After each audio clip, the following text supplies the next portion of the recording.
الرحیم الحمد للہ رب العالمین والصلاة والسلام علی اشرف الانبیاء والمرسلین نبینا محمد وآلہ وصحبہ اجمعین اما بعد.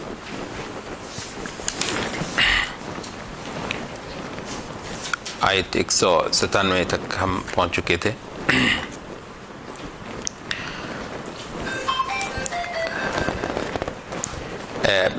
نیکی اور خدا کو پانے کے کچھ خاص اعمال اور رویے یہاں بیان ہو رہے ہیں سورۃ البقرہ کے اندر، اپنے موضوعات کی ایک خاص ترتیب کے ساتھ. عبادات کے اندر آپ یہ دیکھتے ہیں یہ یہاں پہ روزے اور حج میں ایک مماثلت آپ پا رہے ہیں کہ کہا کہ فمن فرض فیہن الحج فلا رفث ولا فسوق ولا جدال، کہ نہ تو یہ جو جنسی مباشرت ہے خاوند بیوی کی، نہ تو حج کے دوران وہ روا رکھی جائے گی، اور نہ ہی گناہ کے کام، اور نہ ہی گالی گلوچ اور لڑائی جھگڑے کے کام. آپ نے دیکھا کہ روزے کے دوران بھی آپ پر یہی پابندیاں عائد ہوتی ہیں. عبادتوں کی ایک حقیقت یہاں آپ کے سامنے آتی ہے. اچھا، اعتکاف کے بارے میں بھی کہا کہ مخصوص طور پر اعتکاف کے دوران بھی آپ جو ہے وہ خاوند بیوی کا تعلق، اس سے آپ دور رہتے ہیں. تو اس طرح کی بہت ساری جو نفس کی جو خواہشات ہیں ان سے ہٹ کر اللہ رب العزت کے ساتھ خاص لمحات گزارنا، اللہ تعالیٰ کی طرف توجہ کے اندر، اور اللہ تعالیٰ کے ساتھ خصوصی اظہار محبت کرتے ہوئے، تو یہ عبادتوں کی جان ہے. عبادت کے اندر عبادت کا مادہ جو ہے وہ اگر آدمی میں پیدا نہ ہو، عبادت کی حقیقت انسان کے اندر نہ آئے، تو وہ محض کچھ روٹین کی چیزیں ہوتی ہیں. جیسے نماز بہت سارے لوگوں کے لیے اٹھنے بیٹھنے کا نام نماز ہے، معدے کو کچھ تھوڑی دیر کے لیے وہ فاقہ کروانے کا نام روزہ ہے، اور ایک عدد سفر کرانے کا نام حج ہے، اور کچھ پیسے نکال دینے کا نام زکوٰۃ ہے.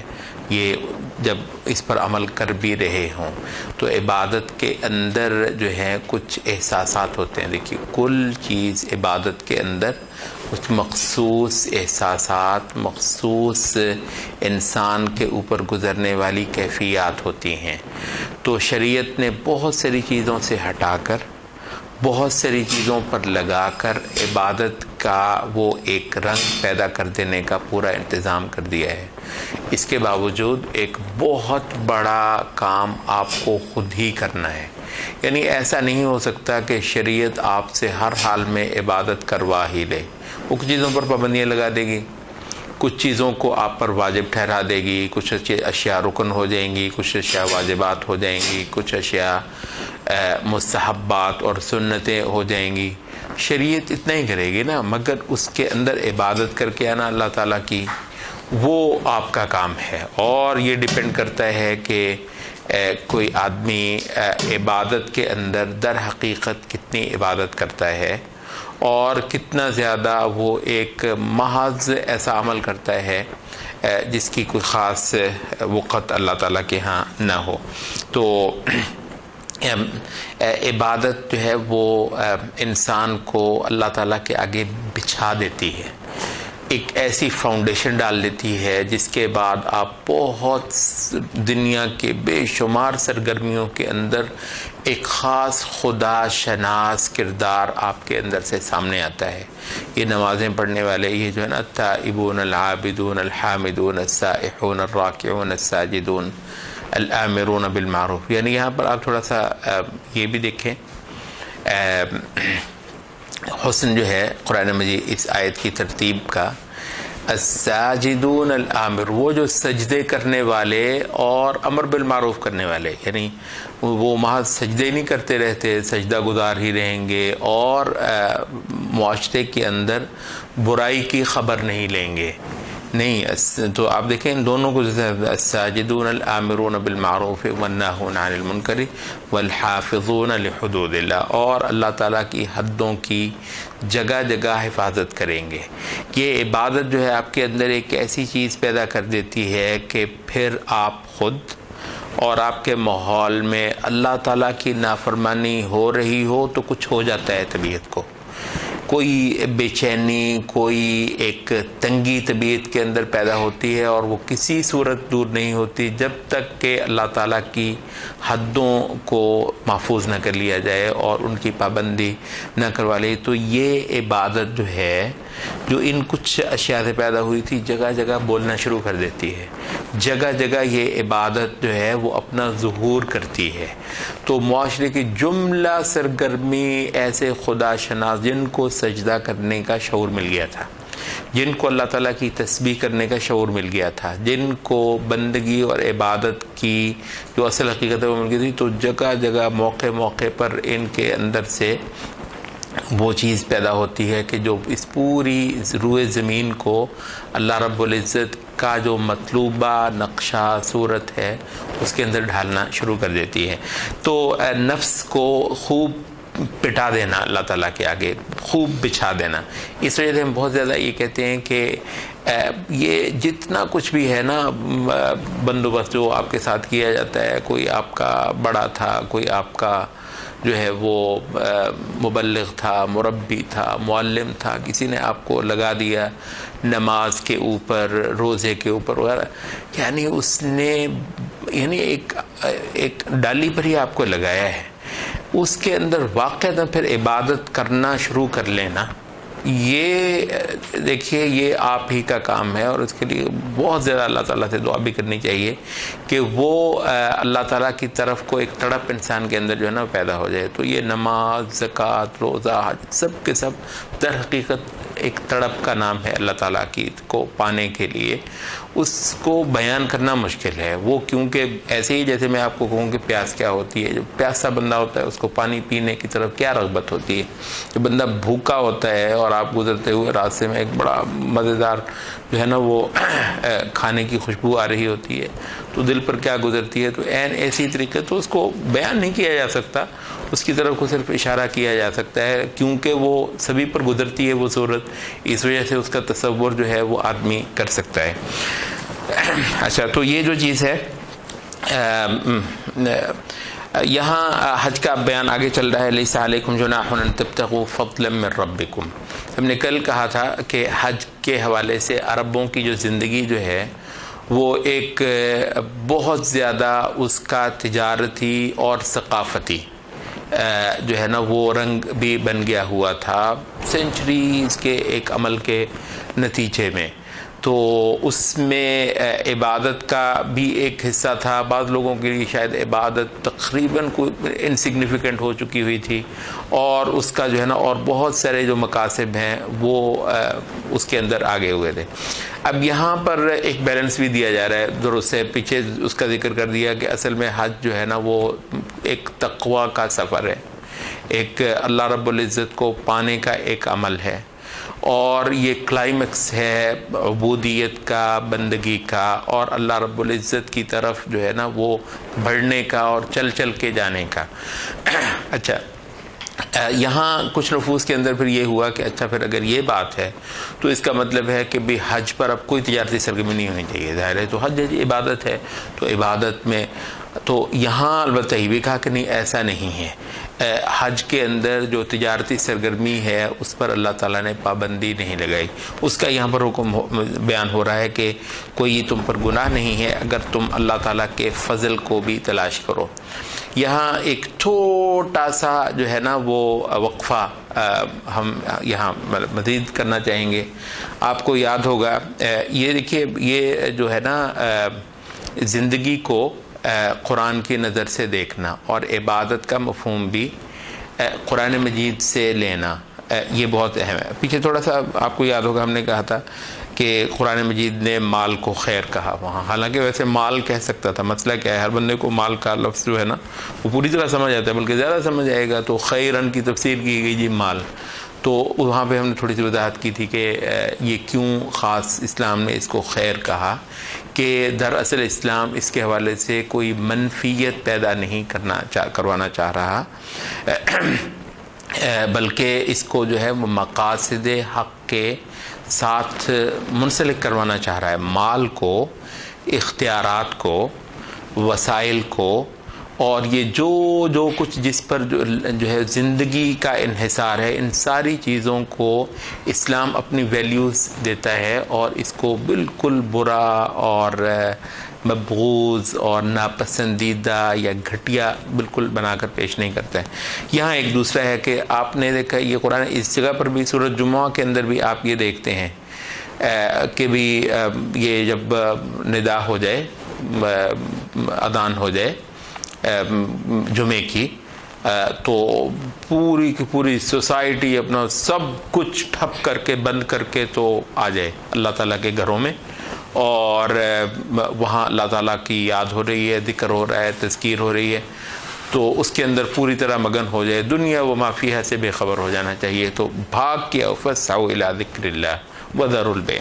اچھا، اس کے بعد کیا کہا؟ فإذا قضیتم الصلاۃ فانتشروا فی الارض، بھی جب نماز پڑھ لو تو پھر زمین میں پھیل جاؤ، اور کیا کہا؟ وابتغوا من فضل اللہ، اور اللہ تعالیٰ کے فضل کی تلاش کرو۔ یہاں سے کیا مراد ہے اس کی؟ اللہ تعالیٰ کے فضل کی تلاش کرو، کیا مراد ہے یہاں پہ؟ تسبیح کرو، ذکر اذکار کرنا شروع کر دو، یہ ہے، یہی رزق تلاش کرو۔ تو یہاں بھی جو ہے وہ یعنی جتنی تجارتی سرگرمی ہے، دنیا کو صالحین کا جو حاصل کرنا ہے، اس کو کہا کہ یہ وابتغوا من فضل اللہ، اللہ تعالیٰ کے فضل کو۔ تو یہاں پر بھی آپ کہتے ہیں ان تبتغوا فضلا من ربکم۔ حج کے دوران آپ اپنے اپنے علاقے سے آئے ہوئے ہیں، کوئی تجارتی جنس آپ نے اٹھائی ہوئی ہے، آپ کے علاقے میں خاص کچھ سوغات ہوتی ہے، کچھ مخصوص چیزیں ہوتی ہیں، افریقی جو ہیں وہ لے کر آ رہے ہیں اپنی افریقہ کی کچھ بعض چیزیں ہیں، ادھر سے جو ہے وہ سینٹرل ایشیا سے لوگ آ رہے ہیں، وہاں کی کچھ چیزیں اٹھائے ہوئے، ہند سے کوئی آ رہا ہے، کوئی ریشم لے کے آ رہا ہے، تو کوئی جو ہے وہ کڑھائی کے کپڑے لے کر آ رہا ہے، تو کوئی خوشبوئیں لے کر آ رہا ہے، تو کسی علاقے کے اندر مسالہ جات ہوتے ہیں۔ تو یہ مسلمانوں کی تجارت کے لیے بھی یہ حج ایک بہت اچھا پوائنٹ ہے، اسلام نے بھی اس کو برقرار رکھا ہے۔ بلکہ حقیقت یہ ہے کہ اگر اسلام سے پہلے یہ خاص عربوں کے اندر یہ تھا کہ عربوں کی تجارتی سرگرمی ہوتی تھی، تو اسلام نے بڑھا کر اس کو پورے روئے زمین کا ایک بہت بڑا جو ہے وہ پوائنٹ بنا دیا۔ تو یہاں دوبارہ ہم یہ دیکھ رہے ہیں کہ اسلام جو ہے وہ صالحین کے اس زندگی کی دوڑ میں شریک ہونے کو کس خوبصورت نظر سے دیکھتا ہے۔ اچھا، تو کہا کہ انشاءاللہ اس میں کوئی حرج کی بات نہیں ہے، جو اصل چیز تھی وہ آپ کو سمجھا دی گئی کہ حج اصل میں کیا ہے، ٹھیک ہے؟ اس پہ تھوڑی سی بات ابھی آگے بھی آ رہی ہے۔ اچھا، تو اب جب تم عرفات سے واپس ہو جاؤ تو پھر مشعر حرام جو کہ مزدلفہ ہے، اس پہ رک کر جو ہے وہ خوب اللہ تعالیٰ کا ذکر کرو، کیونکہ بنیادی طور پر یہاں جو ہے وہ عربوں کا جو ہے نا وہ وہی جو دوسری جو دلچسپیاں تھیں ان کا بازار گرم ہونا شروع ہو جاتا تھا۔ تو یہاں کہا کہ یہ حج کا معاملہ ختم نہیں ہوا، رکا نہیں ہے، عرفات سے واپس آئے ہو تو مزدلفہ میں بھی رک کر اللہ تعالیٰ کا ذکر کرو۔ یہ وجہ ہے کہ آپ رات وہاں پر گزارتے ہیں اور صبح فجر کے بعد اللہ کا خوب ذکر کرتے ہیں مزدلفہ کے اندر جب تک کہ سورج اچھا خاصا چڑھ نہ آئے، تو پھر اس کے بعد آپ مینا کی طرف کو واپس جاتے ہیں۔ تو کہا کہ اس سے پہلے تم بالکل گمراہ تھے، تمہیں یہ شعور حج کے اندر اتنا زیادہ ذکر کرنا اللہ تعالیٰ کا اور اللہ تعالیٰ کی طرف اتنی انٹینسو انداز میں توجہ کروانا یہ تمہارے ہاں پہلے نہیں تھا۔ پھر کہا کہ اور وہاں سے جا کر لوٹ کر آؤ جہاں سے سب کے سب لوگ لوٹ کر آئیں۔ تو یہ قریش وغیرہ اپنے لیے ایک مخصوص رکھا ہوا تھا، یہ لوگ عرفات تک نہیں جاتے تھے، مزدلفہ سے ہو کر ہی تو واپس پھر یہ آ جایا کرتے تھے۔ تو بعض نے یہ بھی سمجھا کہ شاید یہ کوئی حج کا رکن نہیں ہے، بلکہ جو رسول اللہ صلی اللہ علیہ وسلم نے جو فرمایا وہ یہ ہے کہ سب سے حج کا جو اہم حصہ ہے وہ ہے ہی عرفات کے اندر وقوف کرنا، اور وہاں پر وہ جو میدان ہے بڑا، وہ جو مجمع عام ہے اس کے اندر شریک ہو کر آنا۔ اور عبادات کے جو اختتامی جو عمل ہوتا ہے، جتنی بھی عبادات ہیں بنیادی طور پر وہ استغفار پر ہوتا ہے۔ عبادات کا کلائمیکس استغفار ہے۔ رسول اللہ صلی اللہ علیہ وسلم کی زندگی جو کہ عبادت اور جہاد کی اعلیٰ ترین مثال ہے، کوئی انسان اس درجے کو نہیں پہنچ سکتا۔ رسول اللہ صلی اللہ علیہ وسلم کا یہ جب سفر بالکل اپنے اختتامی مراحل کو پہنچ رہا تھا تو اس وقت یہ سورت جو آئی تھی کہ وَرَأَيْتَ النَّاسَ يَدْخُلُونَ فِي دِينِ اللَّهِ أَفْوَاجًا فَسَبِّحْ بِحَمْدِ رَبِّكَ وَاسْتَغْفِرْ۔ تو اب اللہ تعالیٰ کی تسبیح کر خوب جی بھر کر، اور اللہ تعالیٰ سے خوب استغفار کر۔ تو یہ بہت سارے علماء نے یہ ذکر کیا کہ یہ رمضان اللہ تعالیٰ جس کو توفیق دے خوب رمضان میں عبادت کر لے، تو اس کا بھی آخری عمل یہی ہے کہ خوب استغفار کرے۔ حتیٰ کہ کہا کہ حضرت عمر بن عبدالعزیز نے اپنے مختلف بلاد میں یہ اعلان کروایا کہ بھئی عید کے بعد جو ہے نا وہ لوگ بکثرت استغفار کریں، کیونکہ عبادت کا حسن جو ہے وہ پھر استغفار ہوتا ہے۔ تو یہاں پر بھی یہ کہا کہ اللہ تعالیٰ سے خوب استغفار کرو، اللہ تعالیٰ غفور رحیم ہے۔ اچھا، اب کہتے ہیں کہ جب تم یہ اپنے مناسک جو ہیں حج کے، یہ جو اعمال عبادت ہیں، ان کو جب تم پورا کر لو تو پھر اب تم اللہ کا ذکر پھر شروع کر دو۔ آپ کو پتہ ہے کہ آپ وہاں پر 3 دن رہتے ہیں اور صبح سے لے کر شام تک اللہ تعالیٰ کا ذکر ہی کرتے چلے جاتے ہیں۔ دعا، ذکر، نماز، یہ مخصوص جو ہے چیزیں جتنا زیادہ سے زیادہ آپ کرتے ہیں۔ تو یہاں کہا کہ ذکرکم آباءکم او اشد ذکرا، یہاں وہی عرب جو ہیں وہ آ کے اپنے اپنے مناقب قبیلوں کے بازار سج جاتے تھے، ان کے ایک کے جو ہے نا وہ جو بھی محاسن تھے ان کے اپنے اپنے شاعر اور خطیب وہ ہوتے تھے، اور پھر اپنے بڑوں کے قصے جو ہے وہ چھیڑتے تھے۔ تو کہا کہ وہ زمانہ لگ گیا جو تم اپنے اپنے بڑوں کے قصے یہاں پر سنایا کرتے تھے، اور اپنے اپنے مناقب اور اپنے اپنے محاسن جو ہے نا وہ ان کا مقابلہ ایک دوسرے سے کیا کرتے تھے۔ تو وہ اس جس طرح عرب کی زندگی میں اپنے قبیلوں اور اپنے باپ دادا کے بہادریوں کے تذکرے ہوتے تھے، اتنا اب تم اللہ تعالیٰ کا ذکر کرو یہاں پر، بلکہ کہا کہ او اشد ذکرا، اس سے بھی کہیں زیادہ ذکر کرو۔ اچھا، اب اللہ تعالیٰ کی طرف توجہ کر کے آپ مانگتے ہیں، تو یہاں کہا کہ یہ ایک مخصوص انداز ہے لوگوں کا کہ بہت سارے لوگ جب عبادت بھی کرتے ہیں تو دراصل وہ دنیا پانے کے لیے عبادت کرتے ہیں۔ بہت سارے حاجی جو ہیں وہ جائیں گے تو جا کر اپنے جو ہے نا وہ کاروبار کے لیے، اپنے بچوں کی کامیابی کے لیے، ملازمتوں کے لیے پلاٹ یا اللہ ایک لیا تھا تو اس کا مکان بنوا دے، وہ فلاں کر دے، وہ فلاں کر دے۔ تو عام نماز میں بھی جو ہے وہ زیادہ تر یہی ہوتا ہے کہ نماز پڑھنا بھی دراصل دنیاوی کامیابی کے لیے ہوتا ہے۔ تو یہاں عبادت سے اصل یہ ہے کہ آپ آخرت کو پائیں۔ عبادت کا تعلق دراصل ایک ابدی جہان سے ہے۔ تو اس وجہ سے کہا کہ بہت سارے لوگ ایسے ہیں جو اللہ تعالیٰ سے اسی دنیا کے سوال کرتے ہیں، اور ان کے لیے پھر آخرت میں کچھ نہیں ہے، کیونکہ وہ مانگتے ہی نہیں ہیں اللہ تعالیٰ سے آخرت کو۔ اور ایک دوسرا کردار ہے، کیریکٹر ہے، جو کہ اللہ تعالیٰ سے دنیا بھی مانگتا ہے اور آخرت بھی مانگتا ہے، اور آخرت کے عذاب سے اللہ تعالیٰ کی پناہ مانگتا ہے۔ یہ اللہ تعالیٰ کو بہت پسند ہے۔ یہاں پر آپ یہ دیکھ رہے ہیں کہ اللہ تعالیٰ نے یہ نہیں کہا کہ بیوقوفو تم کیوں اللہ سے دنیا مانگتے ہو، تم اللہ تعالیٰ سے آخرت مانگو، ایسا بالکل نہیں کہا کہ وَمِنْهُمْ رَبَّنَا آتِنَا فِي الدُّنْيَا حَسَنَةً وَفِي الْآخِرَةِ حَسَنَةً۔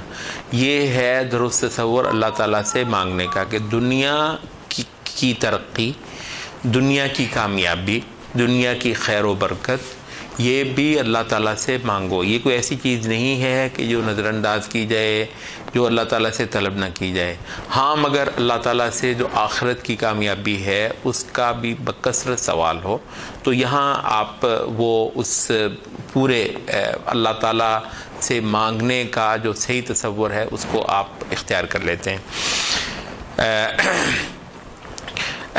کہا کہ یہ جو لوگ ہیں ان کو ان کا حصہ ہے جو ان کی محنت ہوئی ہے، جو ان کی بھاگ دوڑ ہے، ان کو صحیح اس کا جو انعام ہے وہ ان کو ملنے والا ہے، اور اللہ تعالیٰ جو ہے وہ جو کسی کی محنت تھی اس کا پورا حساب کر کے دے دینے والا ہے۔ اس کے بعد کہا کہ یہ کچھ گنے ہوئے جو دن ہیں ان میں اللہ تعالیٰ کا ذکر کرو۔ یہ اس کو کہتے ہیں، یہ جو ایام ہیں ان کو ایام تشریق کہا جاتا ہے۔ ایام تشریق کن کو کہتے ہیں؟ ایام تشریق، یہ جو قربانی کا جو دن ہوتا ہے اس کے بعد جو 3 دن ہیں ان کو ہم کہتے ہیں کہ یہ ایام تشریق ہیں۔ یہ 11ویں تاریخ، 12ویں اور 13ویں جو ہے ذو الحجہ کی، تو اس کو ایام تشریق کہتے ہیں۔ ان کا نام ایام تشریق کیوں پڑا؟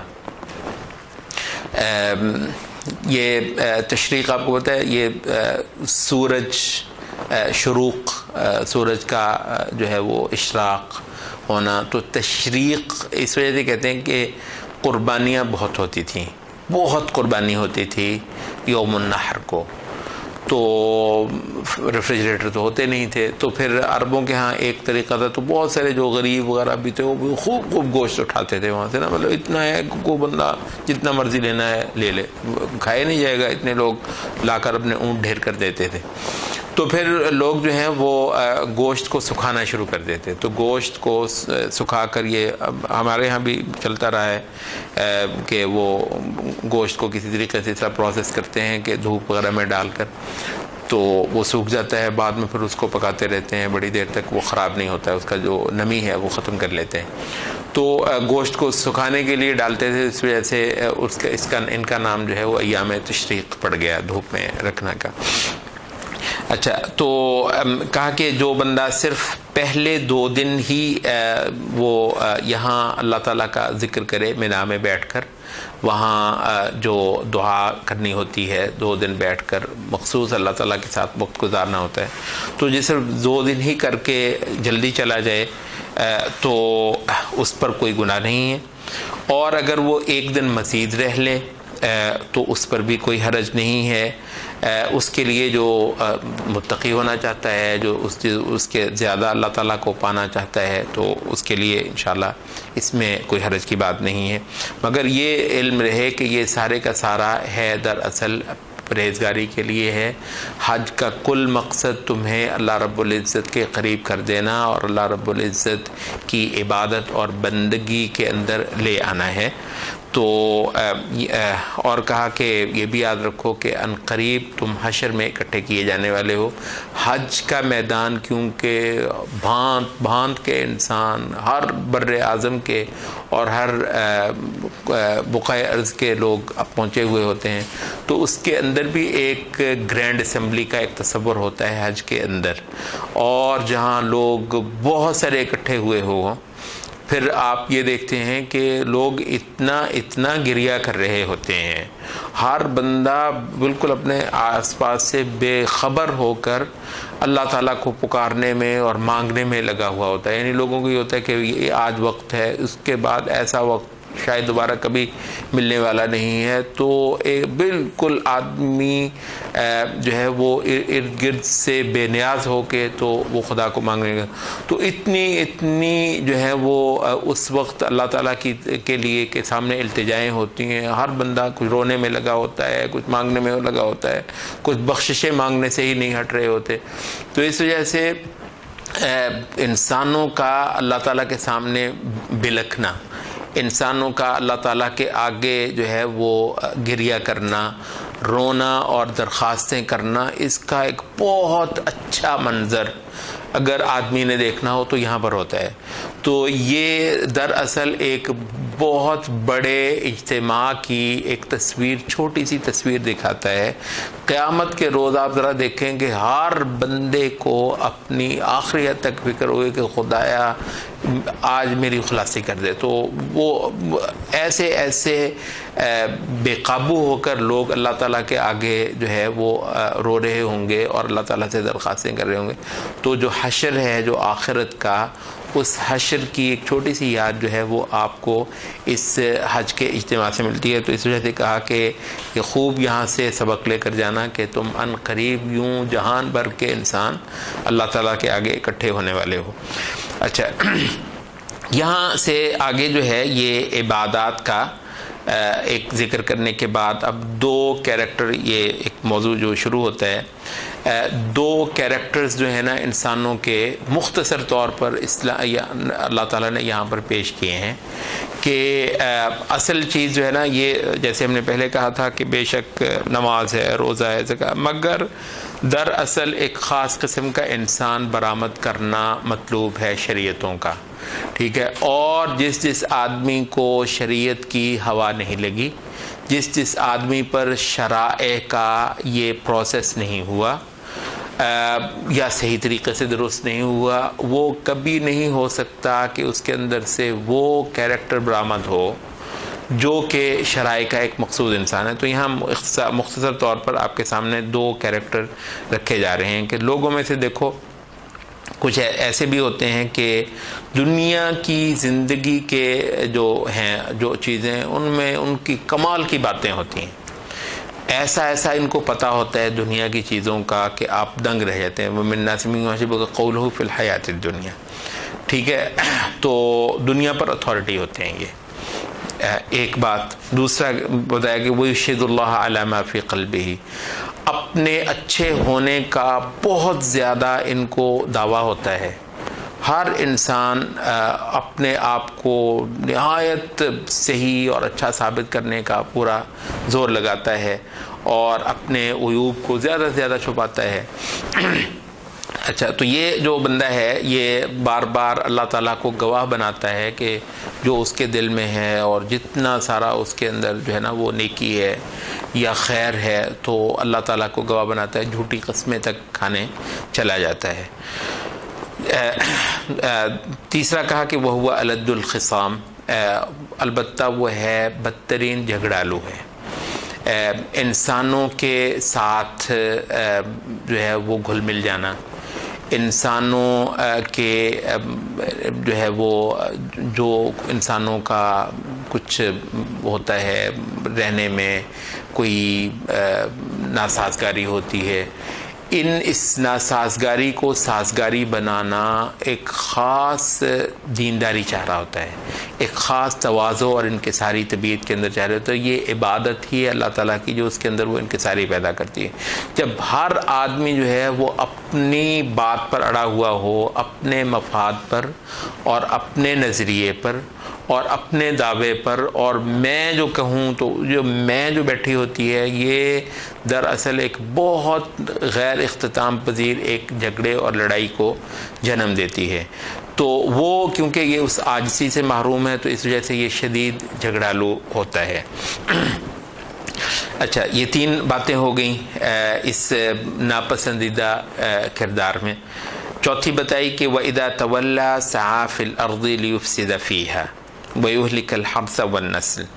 یہ تولا کی دو تفسیریں ہوئی ہیں۔ ایک تو تولا کا مطلب ہے کہ لوٹ کر جانا، یہ حج وغیرہ یہ یہاں پر ہوئے تو یہاں سے واپس جائے گا تو دنیا میں فساد مچانے کے لیے جائے گا، یعنی یہ عبادت اس کا کچھ نہیں بدل سکی۔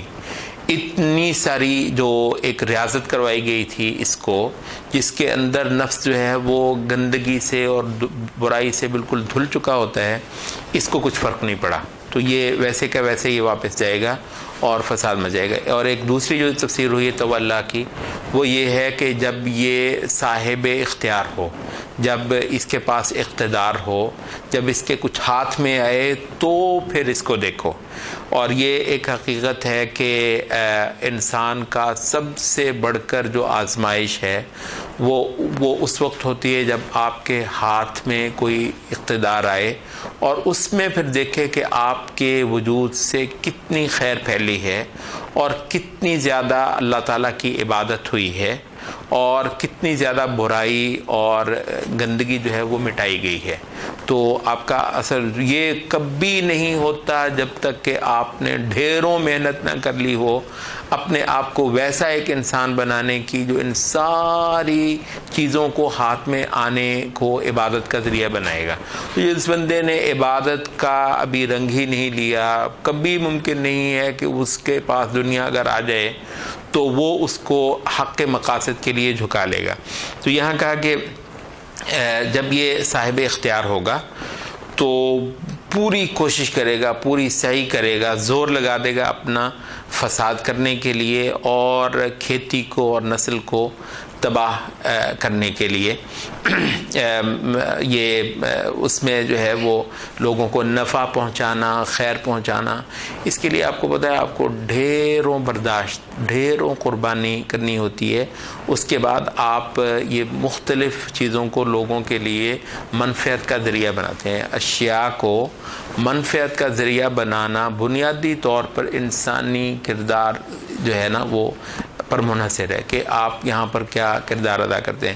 تو یہ جو عبادت ہے، یہ جو خدا پرستی ہے، یہ دراصل آپ کو ایک نفع دینے والا انسان بناتا ہے، نہ کہ دنیا کے اندر فساد اور اجاڑا کرنے والا۔ آپ ذرا یہ دیکھیں کہ دنیا کس طریقے سے، یعنی دنیا میں وسائل کبھی کم نہیں ہوتے۔ دنیا میں اللہ تعالیٰ نے اتنے سارے وسائل رکھے ہوئے ہیں کہ انسان بڑی ہی راحت اور آسودگی سے یہ دنیا کے 2 دن گزار کر چلے جائیں، مگر پوری دنیا جو ہے نا وہ جہنم بنی ہوئی ہوتی ہے۔ اور یہ کوئی آج نہیں کل نہیں، ہمیشہ سے ایسا ہوا ہے۔ بلکہ بہت سارے لوگ سوچتے ہیں کہ یار یہ جو غریب لوگ ہوتے ہیں یہ دنیا میں بیچارے آتے کس لیے ہیں، یعنی ایسی حسرتیں پال پال کے اتنا بیچارے عذاب سہ سہ کے اس دنیا سے جاتے ہیں۔ ابھی آخرت میں پتہ نہیں کسی کا کیا بننا ہے۔ تو دنیا میں تو وجہ کیا ہے؟ وجہ یہی ہے کہ کچھ لوگوں کے پاس جو اختیارات آتے ہیں ان اختیارات کو اس کی بنیاد پر وہ دنیا کو جہنم بنا دیتے ہیں۔ تو یہ قرآن کا مطلوبہ کریکٹر نہیں ہے۔ اچھا، یہ ایک چوتھی بات ہو گئی، جبکہ اللہ تعالیٰ کو فساد دنیا کے اندر پسند نہیں۔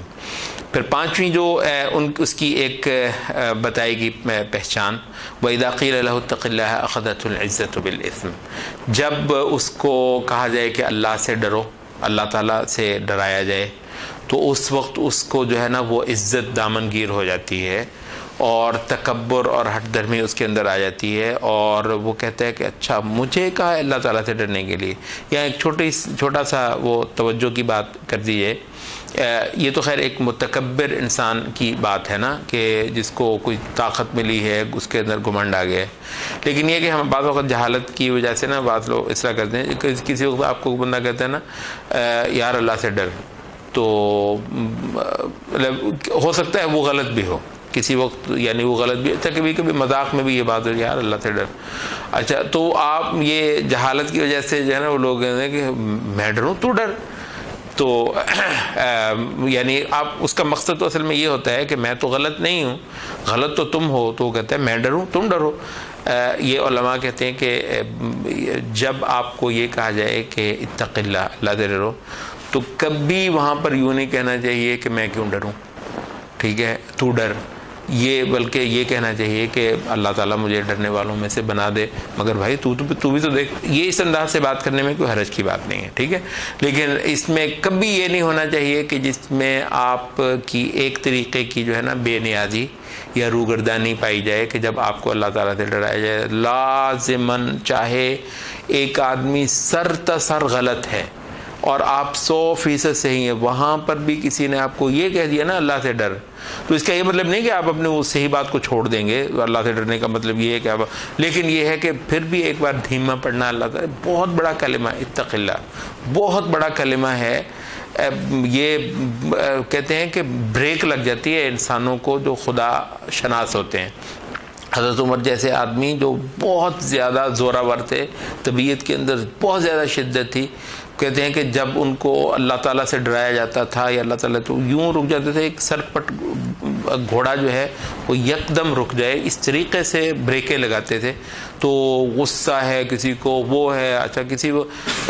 ویسے یہ بھی کہا گیا ہے کہ بسا اوقات ایک آدمی اتنا آؤٹ ہوا ہے، اس کا دماغ خراب ہوا ہے کسی غصے کی وجہ سے، کوئی ایسا رد عمل اس پر آیا ہوا ہے، تو وہ کہتے ہیں کہ جو دوسرا بندہ ہے اگر وہ سمجھدار ہے تو اس کو چاہیے کہ اس وقت اس کو یوں نہ کہے کہ اللہ سے ڈر. بھی ہو سکتا ہے وہ اس وقت اس پر بےہودگی چڑھی ہوئی ہے، وہ ایسا کلمہ بول دے کہ جس سے وہ تباہ ہو جائے اور کوئی بہت بڑا گناہ کر بیٹھے، کیونکہ کلمہ ہے بہت بڑا.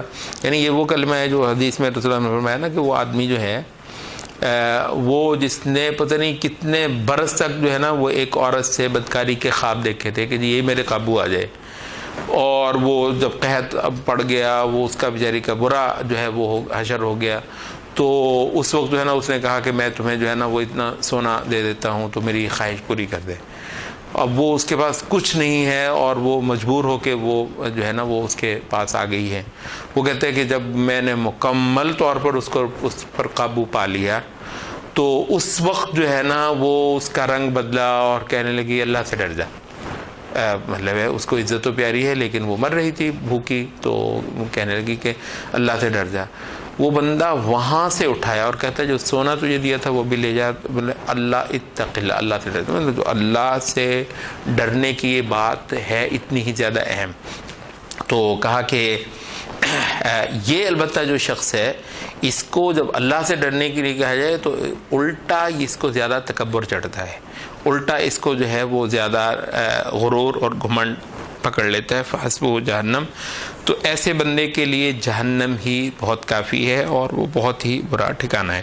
اچھا، تو ایک تو تصویر جو ہے وہ یہ ہو گئی، یہ وہ شخص ہے کہ جو عبادت کے عمل سے درست طور پر نہیں گزرا ہوا اور جتنی غلاظتیں نفس کی ہیں وہ یوں پھوٹ پھوٹ کر باہر آ رہی ہیں.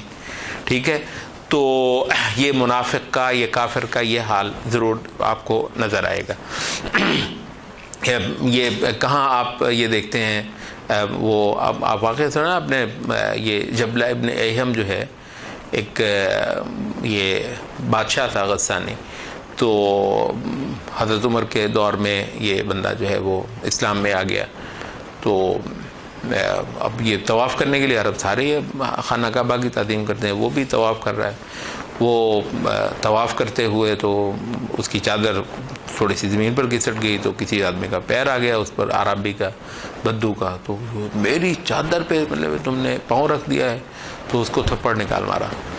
تو حضرت عمر نے کہا کہ بھئی یہ تو قصاص ہوگا، وہ یا وہ تھپڑ مارے گا تمہیں یا یہ ہے کہ اسے معاف کروا لو. اب یہ دونوں بات، تھپڑ کھائے گا یہ بادشاہ اس بدو سے اور اس کو کہے گا معافی مانگے گا اس سے، وہ اس سے زیادہ بری ہے، تھپڑ کھانا اس سے برا معافی مانگ. یہ تکبر ہے. کہنے لگا جی مجھے موقع دیجئے، میں آپ کو سوچ کے بتاؤں گا. وہ رات جو ہے وہ اس نے اپنا وہ سارا اٹھایا اور نکل گیا، واپس بھاگ گیا، اسلام بھی چھوڑ کر جو ہے وہ چلا گیا. اس وجہ سے کہ یہ بت جو ہے یہ بڑائی کا اور تکبر کا یہ بیٹھا ہوا ہے، وہ عاجزی اس کے اندر نہیں ہے. ادھر یہ دیکھیں کہ حضرت عمر ہیں، حتیٰ کہ رسول اللہ صلی اللہ علیہ وسلم، ایک صحابی نے کہا جی اللہ کے رسول آپ نے مجھے مارا تھا، چھڑی ماری تھی، بدلہ لینا چاہتا ہوں. آپ نے کپڑا، آپ نے کہا کہ آپ میرا جو ہے نا وہ پیٹھ ننگی تھی، آپ کی پیٹھ پہ کپڑا ہے. سبحان اللہ، رسول اللہ نے اپنا کپڑا اتار لیا، لو بھی بدلہ لے لو اپنا. تو وہ اس نے چوم لیا، کہتے ہیں میں تو اصل میں جو ہے نا وہ ایک موقع پانا چاہ رہا تھا. تو رسول اللہ علیہ وسلم کے جسد مبارک کو اس نے چوم لیا. مگر یہ ہے کہ آپ ذرا یہ عاجزی دیکھتے ہیں، یہ یعنی اللہ کے رسول ایک بہت بڑے حکمران ہیں اس وقت جب وہ کر رہے ہیں، تو ایسی عاجزی اس کے اندر آئی ہوئی ہے بھی. مطلب آپ چیز کیا ہے، یہ جو حسن ہے یہ نہیں آتا مگر اس وقت جب واقعتاً ایک آدمی اللہ کو پہچان لیتا ہے، عبادت کا جو عمل ہے اس کے نفس پر وہ ہو چکا ہوتا ہے۔ اس کے بعد ایسے ایسے خوبصورت نمونے آتے ہیں، ایک سے بڑھ کر ایک جو ہے نا وہ خوبصورت نمونہ آتا ہے۔ تو یہ ہے جس بندے نے عبادت کے یہ اعمال جو ہیں اس کی صحیح روح کے ساتھ ادا کر لیے ہوں۔ تو کہا کہ یہاں تمہیں ایسے لوگ بھی ملیں گے کہ جس نے اپنے آپ کو بیچ ڈالا ہے، نیشری نفس، اپنے نفس کو بالکل بیچ دیا ہے، ابتغاء مرضات اللہ، اس قیمت کے بدلے کہ اس کو اللہ کی خوشنودی مل جائے۔ اللہ کی خوشنودی کے لیے اپنے سارے آرام، اپنے سارے مزے، اپنی ساری راحتیں، اپنے سارے مفادات کہتا ہے بالکل تج دیتا ہوں، بیچ دیتا ہوں، اگر اس کے بدلے مجھے اللہ رب العزت کی رضا مل جائے، اللہ تعالیٰ کی خوشنودی میرے نصیب میں آ جائے۔ تو اللہ تعالیٰ یقیناً ایسے بندوں کے ساتھ بڑا ہی مہربان ہے۔ یہ نہیں ہو سکتا ہے کہ جس بندے کی طلب اللہ تعالیٰ کی خوشنودی ہو جائے، اللہ تعالیٰ اس کو پھر ایسی نعمت سے محروم رکھے۔ اسی مضمون کے پھر اختتام پر جو ہے وہ ایک دعوت دی جاتی ہے کہ دیکھو یہ جو سارا کچھ تمہیں بتایا جا رہا ہے، دراصل یہ اس لیے ہے کہ تم پورے کے پورے اس اسلام کے اندر آ جاؤ۔ یہ اپنے نفس کو مکمل طور پر جھکا دینا اللہ تعالیٰ کے احکام کے آگے۔ یہ یہاں پر تفاسیر میں بتایا گیا کہ بہت سارے لوگ جو ہیں وہ اسلام میں آتے تھے، اپنی بہت ساری پرانی جو ہیں وہ رسوم اور رواج وہ برقرار رکھتے تھے، یعنی وہ آپ ان کو باتیں کرتے ہوئے تھوڑی دیر میں وہی نظریات پھوٹ رہے ہوتے ہیں، یہ تو اسلام لے کر آیا تھا، نہیں وہ وہی نظریات ہیں۔ بھائی جب آپ اسلام لے کر آئے ہیں تو اپنے آپ کو اس عمل میں ڈال دیں جس سے آپ کے سارے نظریات اب بدل جائیں۔ وہ آپ اسلام لے آئے بھائی، جنت کے مستحق ہو گئے ہیں، آپ آسمانی دین کے اندر آ گئے ہیں، تو وہ کہتے ہیں کہ وہ پرانی وہی باتیں ابھی پڑھی ہوئی ہیں۔ اچھا اخلاق ہیں تو وہ وہی باقی ہیں، وہ اعمال ہیں تو وہ وہی چیزیں ہیں، اور رہن سہن ہے تو وہ ویسے کا ویسے ہے، کہتے ہیں کہ ہم اسلام لیں۔ تو یہ کیونکہ دھڑا دھڑ لوگ اسلام کی طرف آ رہے تھے، تو کہا کہ بھئی اسلام میں داخل ہونے کا مطلب ہے ایک سر تسر تبدیلی، کوئی چیز اب جو ہے اللہ تعالیٰ کی اس عبادت سے اور بندگی سے باہر نہ رہے۔ تو ایمان والو مکمل طور پر اسلام کے اندر داخل ہو جاؤ۔ اب حقیقت یہ ہے کہ یہ جو چیز ہے آج بطور خاص شاید ہمیں یاد کرنی ہے، جب 200 سال جو ہے وہ ہمیں باندھ کے نظریات پڑھائے گئے، باندھ کے افکار ہمیں پڑھائے گئے۔ اب یہ ہے کہ یہ مسلمان بھی ہے ماشاءاللہ، اور یہ سوشلسٹ بھی ہے، یہ مسلمان بھی ہے اور یہ جو ہے وہ ڈیموکریسی پر بھی ایمان رکھتا ہے، یہ فلاں چیز پر بھی ایمان رکھتا ہے، یہ مشرق پر بھی، یہ مغرب پر بھی ایمان رکھتا ہے۔ اچھا ہے یہ مسلمان، ناراض بھی ہو جاتا ہے جب اس کو یہ کہتے ہیں نا کہ بھائی اگر اسلام ہے تو پھر تو اسلام ہے، اسلام تو میں تو آ کر کوئی چیز جو ہے وہ بدلنے سے رہتی نہیں ہے۔ تو یہاں اس کو جو ہے وہ تکلیف بھی ہو جاتی ہے۔ اور کہا کہ وَلَا تَتَّبِعُوا خُطُوَاتِ الشَّيْطَانِ، شیطان کے جو نقش ہیں، نقش قدم، ان پر مت چلو۔ پیچھے بھی ہم نے کہا تھا کہ شیطان جو ہے نا خطوات کہا ہے، شیطان کبھی ایسے نہیں ہوتا کہ وہ آپ کو احکام کی ایک لمبی لسٹ جو ہے نا وہ دے گا، بلکہ وہ آپ کو جو ہے نا ایک قدم اٹھوائے گا، پھر آپ کو دوسرا قدم اٹھوائے گا، پھر تیسرا قدم اٹھوائے گا، اور آپ کو اپنے ڈالی پر لے چلے گا۔ تو شیطان کا ایک یہ مخصوص طریقہ ہے کہ وہ آپ کو جو ہے نا وہ سٹیپس میں لے کر چلتا ہے۔ تو دیکھنا شیطان کے جو نشانات ہیں قدم کے، ان پر مت چلنا۔ وہ یقین رکھ لو کہ وہ تمہارا کھلا دشمن ہے، وہ کبھی تمہاری خیر خواہی نہیں کرنے والا۔ اور اگر اب بھی تم اس سے لڑکتے ہو، پھسلتے ہو، بھٹکتے ہو راہ حق سے، من بعد ما جاءتکم البینات، اتنی روشن دلیلیں بھائی آ گئی ہیں تمہارے پاس، اس کے بعد بھی اگر تم وہی راستے اپنانا چاہتے ہو جو کہ اس سے پہلے تمہارے تھے، وہ مکمل تبدیلی کا جو ایک مطالبہ ہے اللہ تعالیٰ کا، اس پر نہیں آنا چاہتے، فاعلموا ان اللہ عزیز حکیم، تو پھر جان لو کہ اللہ تعالیٰ بڑے ہی غلبے والا ہے۔ یعنی اللہ تعالیٰ یہ کوئی بے بسی نہیں ہے، اللہ تعالیٰ کو جو ہے نا وہ استغفر اللہ جو ٹرخانے والی بات ہے، تو اللہ تعالیٰ کا عزیز ہونا، اللہ تعالیٰ کا عزت دار ہونا اور اللہ تعالیٰ کا غلبے اور اونچے مرتبے والا ہونا، یہ اس بات کا متقاضی ہے کہ لوگ آئیں تو واقعتاً پھر اللہ تعالیٰ کے آگے جھک ہی جائیں، لوگ واقعتاً اللہ تعالیٰ کے آگے تسلیم ہو جائیں۔ تو ورنہ یہ نہیں ہے کہ اللہ تعالیٰ کو محض جو ہے نا وہ کوئی کارروائی کروانی ہے اور اس کے بغیر استغفر اللہ اللہ تعالیٰ کا کوئی گزارا نہیں ہوتا ہے۔ اور اللہ تعالیٰ حکیم ہے، اس کی یہ ساری کی ساری تشریعات کسی مقصد کے لیے ہیں، بلا مقصد ایسا نہیں ہے کہ یہ کوئی ایسی ہوگا تم نے ایک بار ایک لفظ بول لینا ہے، پڑھ لینا ہے، اس کے بعد جو ہے وہ اس میں سے کچھ بھی نہ نکلے۔ یہ نمازیں ہیں تو وہ کسی مقصد کے لیے ہیں، یہ حج ہے تو وہ کسی مقصد کے لیے ہے، یہ جہاد ہے تو وہ کسی مقصد کے لیے ہے، روزہ کی تشریح تھی تو وہ کسی مقصد کے لیے ہے۔ تو بھئی اللہ تعالیٰ کے جتنے یہ احکام اور جتنی یہ تشریعات ہیں اور جتنے مطالبے ہیں دراصل کسی اعلیٰ مقصد اور حکمت اور غایت کے لیے ہیں، اور وہ بہرحال مطلوب ہے تمہارے اس سارے عمل سے۔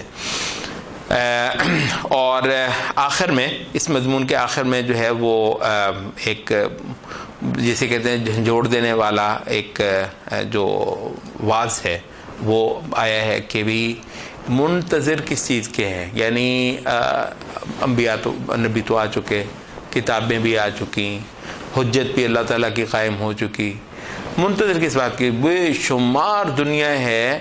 یعنی شیطان کا کہتے ہیں سب سے بڑا حربہ یہ ہے کہ وہ آپ کو کہے کہ دیکھا جائے گا، کہتے ہیں کہ یعنی وجہ یہ ہے کہ حق اتنا واضح ہے، بڑے بڑے گناہ گار لوگ بھی جو ہے نا وہ ان کے لیے یہ ممکن نہیں ہے کہ کہیں کہ یہ رسول کا مطالبہ غلط ہے، یہ جو مجھ سے اللہ تعالیٰ کے آگے جھک جانے کا جو تقاضا ہوا ہے اس کے اندر کوئی خرابی ہے، کہتا ہے بات تو یہی ٹھیک ہے، چلیں دیکھیں گے۔ مطلب بھائی یہ موقع، یہ سنہری موقع اب بھی ہے تمہارے پاس، ایک لمحے کے بعد بہت ممکن ہے کہ نہ ہو، تو اس وجہ سے اس چیز کو جو ہے نا وہ یہ انتظار کرنا، دیکھا جائے گا۔ کہتے ہیں دیکھنا، دیکھ کیا رہے ہیں، انتظار کس چیز کا کر رہے ہیں؟ سب کچھ تو ہو چکا، سارا وہ جس کے لیے پوری انسانیت بیٹھی تھی منتظر تھی کہ آخری آسمانی شریعت آئے تو وہ آ چکی، نبی صلی اللہ علیہ وسلم نے جو مطلوب تھا ان سے وہ کر دیا، تو یہ کس چیز کے انتظار میں بیٹھے ہیں؟ اس بات کے کہ اللہ تعالیٰ جو ہے اب خود آ جائے۔ یہی چیز ہے کہ فی ظلال من الغمام، یہ بادلوں کے سائے میں آ جائے۔ یہ یہاں سے علماء عقیدہ نے کہا کہ قیامت کے روز جب تمام انسانیت جو ہے وہ اللہ تعالیٰ کے جو ہے وہ آنے کی منتظر ہوگی، تو جب اللہ تعالیٰ کا ظہور ہوگا تو اس کا ایک نقشہ ہے کہ فی ظلال من الغمام، بادلوں کا ایک سایہ سا ہوگا جس میں سے اللہ رب العزت جو ہے اپنی تجلی فرمائے گا۔ والملائکۃ، اور اس کے جلوں میں ملائکہ جو ہیں فرشتے بھی قطار اندر قطار، یعنی اس چیز کے منتظر ہے کہ وہ ہو جائے، وہ قضی الامر، اور بات ہی سرے لگ جائے، معاملہ ہی فیصلہ ہی ہو جائے، جبکہ تمام کے تمام فیصلے جو ہے وہ لوٹائے تو اللہ رب العزت ہی کی طرف جانے ہیں۔ یہاں جو ہے یہ اب مکمل ہوا ہمارا یہ بیان، تو نیکی اور عبادت اور خدا پرستی کے کچھ بڑے بڑے اعمال، یہ اس کا ایک اکاؤنٹ تھا، یہ دوسرے سپارے کے اندر یہ مکمل ہوا۔ اگلا جو اب موضوع شروع ہوگا انشاءاللہ کل، جس کو ہم کریں گے، تو وہ ہے تاریخ انسانی کو قرآنی نظر سے دیکھنا۔ یہ بھی باقاعدہ معرفت، روشنی، ہدایت کا ایک باقاعدہ مضمون ہے، انسانی تاریخ کو ایک خاص زاویے سے دیکھنا جو کہ قرآن مجید کا زاویہ ہے۔ تو انشاءاللہ کل ہم یہ مضمون پڑھیں گے۔